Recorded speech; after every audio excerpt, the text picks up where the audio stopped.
नमस्कार, good morning all of you. आज आप सभी देखेंगे, हम आप सभी को BEd first year course C1 में आज आप सभी को अध्ययन करना है, जिसमें हम आप सभी को अध्ययन कराएंगे जनसंचार के साधनों का व्यक्तित्व पर प्रभाव। आप देखेंगे जनसंचार के साधनों का व्यक्ति के व्यक्तित्व पर किस प्रकार से प्रभाव पड़ता है। जैसे इसके पहले हमने आपको व्यक्तित्व पर प्रभाव डालने वाले कारक या व्यक्तित्व को कौन कौन से तथ्य प्रभावित करते हैं, इसके बारे में हमने आप सभी को अध्ययन कराया है। तो आज आप सभी को जनसंचार के साधनों का व्यक्तित्व पर क्या प्रभाव पड़ता है। जनसंचार जैसे आपके टीवी, टेप, दूरदर्शन, आकाशवाणी, चलचित्र इत्यादि जो भी ये सभी संचार होते हैं, इसके माध्यम से हमें बहुत सी जानकारियाँ प्राप्त होती हैं और बहुत कुछ इन सभी साधनों के माध्यम से हम बहुत कुछ सीखते हैं। क्योंकि जैसे आपके चलचित्र, दूरदर्शन, आकाशवाणी, समाचार पत्र, पत्रिकाएं इत्यादि ये सब जो माध्यम हैं, इन सभी माध्यमों के से हम अपने जीवन में इससे कुछ शिक्षा ग्रहण करते हैं और इसे हम स्वयं आत्मसात करते हैं। आत्मसात करने के बाद उसे हम अपने जीवन में उतारने का प्रयास करते हैं या उसके माध्यम से हम अपने जीवन में इसका छाप छोड़ने का प्रयास करते हैं। और इसके माध्यम से यह जनसंचार माध्यम दूरदर्शन, टीवी, टेप, रेडियो, पत्र पत्रिकाएं, आकाशवाणी, इन सब के माध्यम से हम किसी न किसी रूप में कहीं ना कहीं से हमें कुछ ना कुछ शिक्षा अवश्य प्राप्त होती है। जैसे हम आप रेडियो को सुनते हैं, टीवी को देखते हैं और उसमें जो सीरियल आते हैं, चैनल आते हैं, उसमें बहुत सारी गतिविधियां आती रहती हैं, चलती रहती हैं। इन गतिविधियों के माध्यम से, चलचित्रों के माध्यम से हमें कुछ ऐसी चीज़ें प्राप्त होती हैं जो हमारे जीवन के लिए उपयोगी होती हैं और हम जो हमारे जीवन के लिए उपयोगी होती हैं, हम उस विषय वस्तु को आत्मसात करते हैं और उसका चिंतन मनन करते हैं, अध्ययन करते हैं और फिर उसे अपने जीवन में उसका प्रयोग करते हैं। जब हम उसे अपने जीवन में उसका प्रयोग करते हैं तो वह हमारे व्यक्तित्व को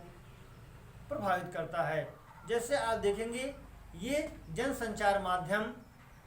व्यक्ति के विकास के साथ साथ व्यक्ति के व्यक्तित्व को कई प्रकार से प्रभावित करता है या कई रूपों में प्रभावित करता है। यह जनसंचार देखेंगे, जिसमें पहला आप देखेंगे, इसमें आपके चलचित्र,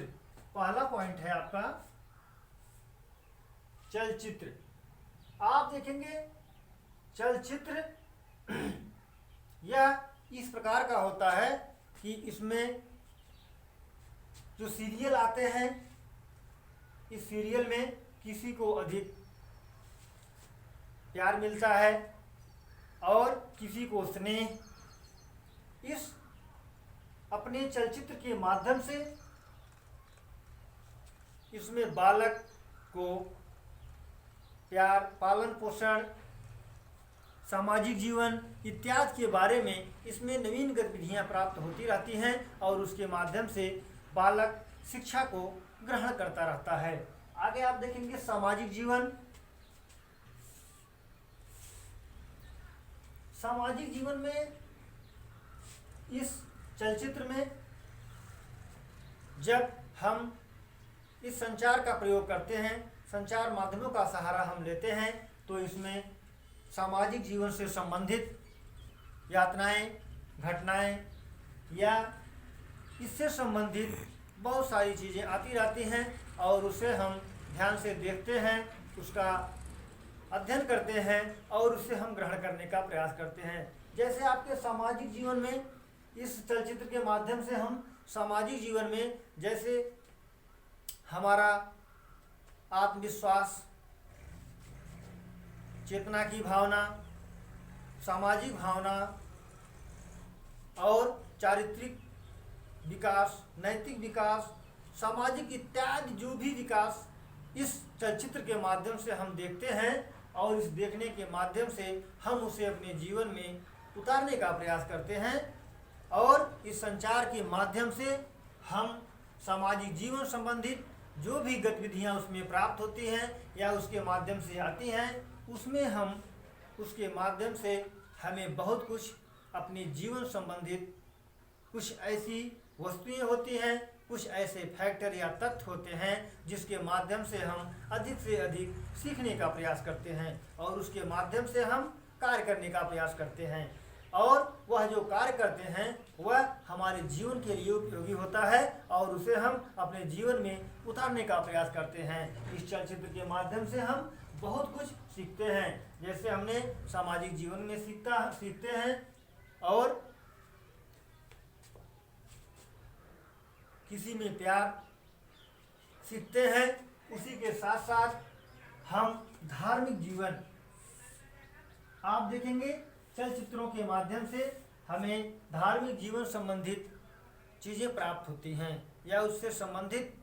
हमें वस्तुएं दिखाई देती हैं और उसमें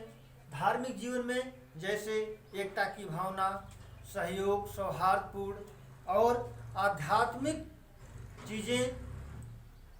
इस चलचित्र के माध्यम से आती हैं और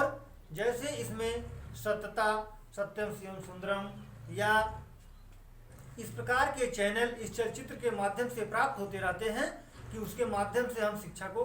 ग्रहण करते हैं और इस धार्मिक जीवन संबंधित जो भी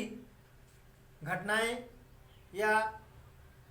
जो भी सभ्यता संबंधित या संस्कृति संबंधित जो भी चीज़ें हमें इसके माध्यम से प्राप्त होती हैं, हम इन के माध्यम से हम इन विषय वस्तुओं को ध्यान से देखते हैं और इसे ग्रहण करने का प्रयास करते हैं। जैसे धार्मिक जीवन में आपके जो धर्म से जुड़ी जितनी भी चीज़ें हैं उसका हम अध्ययन करते हैं और अध्ययन करने के बाद उसे हम स्वयं ग्रहण करने का प्रयास करते हैं। अगला आप देखेंगे दूसरा पॉइंट है आपका दूरदर्शन। दूरदर्शन में जैसे आपके टीवी हुआ, इसमें सीरियल के चरित्र नायकों के माध्यम से लंबे संवादों का होना। आप देखेंगे दूरदर्शन में किसी नाटक, किसी कहानी, किसी पात्र का जो चरित्र चित्रण होता है या उसमें जो संवाद होते हैं वह संवाद बहुत लंबे समय तक के लिए होते हैं। जैसे आप सीरियल देखते होंगे 2 घंटे, 3 घंटे, 4 घंटे, इतने ज़्यादा लंबे समय के सीरियल चलते रहते हैं और इसमें किसी नायक का वर्णन होता है और जो नायक का वर्णन होता है यह संवादों के माध्यम से जुड़ा होता है, क्योंकि इसमें आंगिक और वाचिक दोनों का प्रयोग होता है। जैसे आप देखेंगे दूरदर्शन में जो हम इस टीवी के माध्यम से, इस संचार के माध्यम से जो हम चीज़ें देखते हैं, जो हम नाटक देखते हैं, जो कहानी देखते हैं, जो पात्र देखते हैं, उनके चरित्र चित्रण के बारे में देखते हैं, यह किसी एक दूसरे से रिलेटेड होता है। वह उसमें एक दूसरे का संवाद होता है, उस संवाद से जुड़ी हुई कहानियाँ होती हैं और उस कहानियों के माध्यम से हम उनके आंगिक और वाचिक कथनों का स्मरण करते हैं और स्मरण करने के बाद उसे हम आत्मसात करते हैं, चिंतन मनन करते हैं और फिर उसे अपने जीवन में प्रयोग करने का प्रयास करते हैं। जब हम उसे अपने जीवन में इसे प्रयोग करते हैं तो वह हमारे विकास के साथ साथ यह हमारे व्यक्तित्व को भी प्रभावित करता है। जैसे आप देखेंगे आकाशवाणी, आकाशवाणी के माध्यम से सर्वांग संस्कृति का प्रचार हुआ। आप देखेंगे जो आकाशवाणी होती है इसके माध्यम से हमें इस प्रकार की वस्तुएं, इस प्रकार की घटनाएं या इस प्रकार के तथ्य हमें जो प्राप्त होते हैं, यह संस्कृति का प्रचार प्रसार होता है। जैसे संस्कृति से आशय है जो हमारे सदियों से या परंपराओं से या संस्कृति और सभ्यता चली आ रही है, हम उसका इस चलचित्र के माध्यम से, आकाशवाणी के माध्यम से इसका हम स्मरण करते हैं। इसी के साथ समाचार पत्र, इसके माध्यम से हम क्या करते हैं, ग्रहण करते हैं। पत्रिकाओं के माध्यम से हम जो है